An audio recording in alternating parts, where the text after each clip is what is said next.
Saya secara pribadi menyampaikan terima kasih Pendeta Gilbert karena sudah memperkenalkan tentang ajaran-ajaran di Islam di komunitas beliau ya khusus, sehingga teman-teman di Kristiani bisa mengenal setidaknya ya, tentang sholat, tentang zakat, berapa kali ditunaikan oleh umat Islam yang selama ini mungkin ada yang belum kenal atau belum terbayangkan tentang itu semua.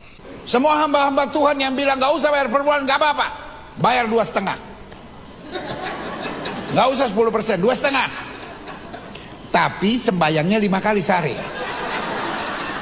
Iya dong, enak aja. Udah cuma 2,5, mau seminggu sekali. Beda kelas. Persembahan 2,5%. Iya. Loh, kita kan bayar 10%. Makanya kita kebaktian tenang aja. Iya kan? Paling berdiri nyanyi tempat, santai. Iya kan? Tapi kok 2,5, setengah mati.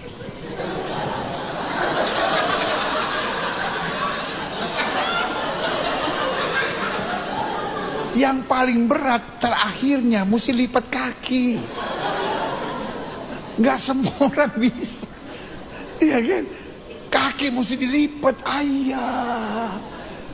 Tapi ya udahlah 2,5. Kita orang Islam diajarin bersih sebelum sembahyang, cuci semuanya. Saya bilang lu 2,5. Gue 10%, bukan berarti gue jorok. Disucikan oleh darah Yesus. Jadi tidak ada hubungan 2,5% itu karena sedikit misalnya dalam tanda petik ditutup lewat sholat, itu nggak ada hubungannya. Ya, sholat dengan zakat dua hal yang terpisah. Ya, belum tentu orang sholat wajib zakat, belum tentu. Ya, orang sholat kalau belum punya kuantitas harta yang mencukupi untuk zakat tidak wajib baginya zakat. Ya, yang mengikat itu sholatnya karena ekspresi dari bagian kepala sampai dengan kakinya yang telah Tuhan ciptakan. Allah ciptakan diri kita sebagai seorang hamba. Kita menghamba dari ujung kepala sampai ujung kaki.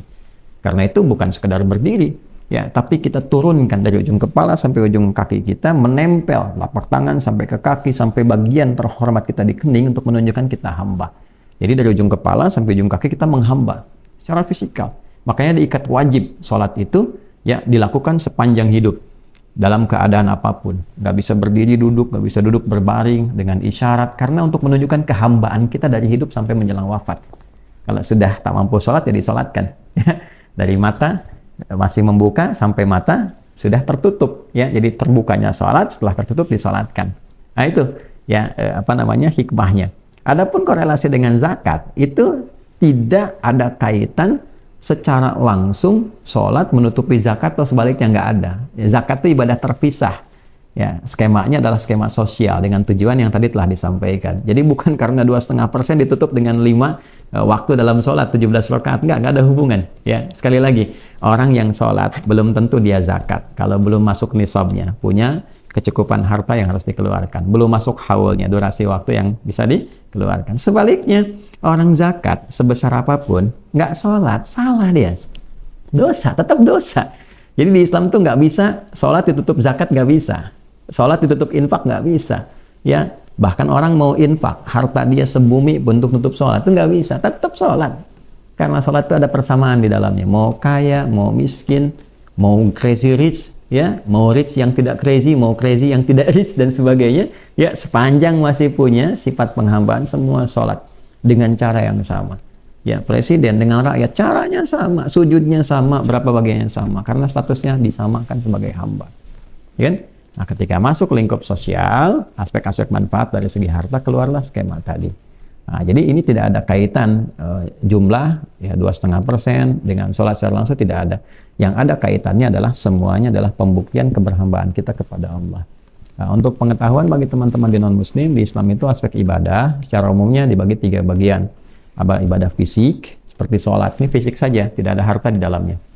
Ya, kecuali pakaian yang melekat pada tubuh kita untuk menutup aurat. Dan yang kedua adalah ibadah harta. Jadi keluarnya dalam bentuk harta sebagai kepatuhan ketaatan kita pada Allah Subhanahu wa taala. Ya, skemanya ada zakat dengan kualifikasi tertentu, ada infak seperti tadi yang telah saya sampaikan secara umum itu disebut dengan sedekah. Sedekah itu nama umum bagi semua bagian ibadah. Yang ketiga ada gabungan antara fisik dengan harta. Ya, jadi untuk menunaikan ibadah fisik itu perlu harta disiapkan. Contohnya apa? Haji, umrah. Orang nggak mungkin berangkat tanpa ada persiapan harta. Maka ada yang nabung.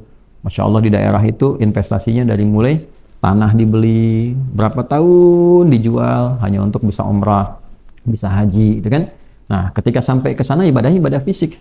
Tawaf 7 putaran mengelilingi Ka'bah, bukan cuma berputar-putar, ada artinya lagi. Ada ayatnya, ada dalilnya, ada tujuannya, ada hikmahnya, dan ada pembuktian standar keberhasilannya. Lalu kemudian sa'i, ya, lalu tahallul itu yang umrah setelah miqat ya sebelumnya dilalui. Lalu haji itu nanti ada wukuf di Arafah, ada lontar jumroh dan sebagainya, ibadah fisik semua. Tapi basicnya adalah ada harta yang dipersiapkan. Karena itu ada ONH, ongkos naik haji, kan, ada pengelolaan dan sebagainya. Nah, itu gabungan antara fisik dengan harta. Dan semua ada tujuannya. Ada latihannya dan ada konsepsi keduniaannya. Ada nanti dampak keyakinan akhiratnya. Kalau kita kerjakan begini, meninggal, nanti setelah meninggal apa dijelaskan? Runtut sekali. Ya, minimal kita punya harapan. Kalau ada orang nggak percaya itu pilihannya masing-masing. Tapi kan sama-sama meninggal. Ya, bagi yang mengerjakan ini kita punya harapan. Saya meninggal, dia meninggal. Ya, artinya kalau saya kerjakan ini, saya punya harapan. Disebut yaumul akhir. Di akhir saya punya harapan, ya kan? Setelah saya meninggal, dijelaskan saya kerjakan ini, akhirnya akan seperti ini. Orang yang nggak percaya kehidupan setelah akhirat, dia meninggal juga. Ya, kalau ada kehidupan, artinya rugi dia kan? Ya, bagi kami yang mengerjakan, ada atau tidak ada kehidupan, kita telah menyiapkan sebelumnya. Kalau ada pembuktian, kalau tidak ada ruginya. Ya, tapi karena kita punya keyakinan punya Tuhan, dan kita bertuhan, dan kita yakin ada kehidupan setelah kematian, kita siap-siap. Nah, ini gambarannya. Ya, secara umum, inilah gambaran di dalam Islam. Jadi bagi non-muslim, yang mau belajar juga silahkan ya, mempelajari. Di Islam itu luas sekali. Anda mau tanya apa silahkan. Dan pada akhirnya yang paling indah lakum dinukum waliyadin. Saling menghormati, ya saling memberikan ruang untuk bisa berdialog dan dengan itu memberikan toleransi. Dalam ibadah itu zero tolerance. Zero tolerance itu maksudnya masing-masing saling menghargai. Ya, umat Islam di masjid, sholatnya di masjid, adzan di masjid. Yang Kristen di gereja, silahkan. Apapun yang dikerjakan dari ritual. Nah, jangan sampai terbalik-balik. Umat Islam adzan ke gereja misalnya kan.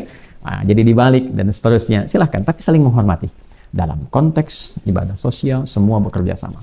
Mencintai negara kita, bangsa kita, bekerja sama. Membangun harmoni, gitu kan?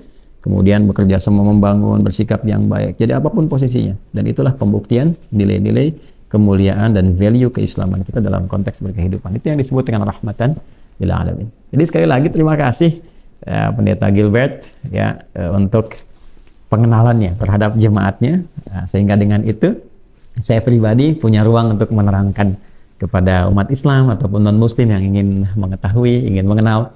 Ya lebih daripada itu, kita saling menyayangi satu dengan yang lainnya, membangun, memotivasi dalam memakmurkan negara kita tercinta, menjaga keteduhan ya dan harmoni di lingkungan kita bersama. Dan untuk umat Islam tentunya kita selalu berupaya menguatkan keyakinan kita, semangat untuk beribadah dalam kehidupan dan menjaga toleransi dengan pengertian yang jelas dan baik, dan mudah-mudahan kita kembali kepada Allah dalam keadaan yang terbaik, husnul khatimah.